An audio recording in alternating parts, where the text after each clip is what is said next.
అలాగే రాయల కాలంలో శ్రీకృష్ణదేవరాయల కాలంలో అష్టదిగ్గజ కవులు ఉండేవారు. ఎంతమంది? అష్టదిగ్గజ కవులు. అష్టదిగ్గజ కవులు ఎవరెవరు? నంది తిమ్మన్న, తెనాలి రామకృష్ణ, రామరాజ భూషణుడు, పింగళి సూరన్న, అల్లసాని పెద్దన్న, యాదయ్య గారి మల్లన్న, అలాగే దూర్జటి, అయ్యాల రాజు రామభద్రుడు. దీని షార్ట్కట్ నేమ్ వచ్చేసి ఎన్టీఆర్ పద్మ. షార్ట్కట్ ఏంటి? ఎన్టీఆర్ పద్మ. ఎన్టీఆర్ పద్మ.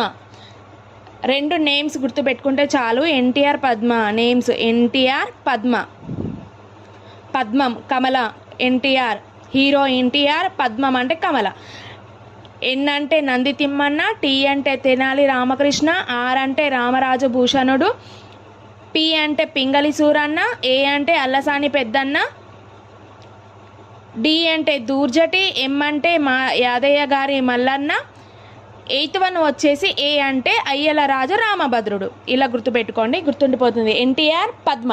అలాగే రాయల కాలం, శ్రీకృష్ణదేవరాయల కాలంలో అష్టదిగ్గజ కవులు ఉండేవారు. అలాగే ఈ కవులు జరిపే సాహిత్య గోష్ఠిని ఏమంటారు అంటే భువన విజయం అని అంటారు. కవులు జరిపే సాహిత్య గోష్ఠిని ఏమంటారు? భువన విజయం అని అంటారు. అలాగే శ్రీకృష్ణదేవరాయల కాలంలో నిర్మించిన కట్టడాలు ఏంటి? హంపిలో ఉన్న స్వరాలు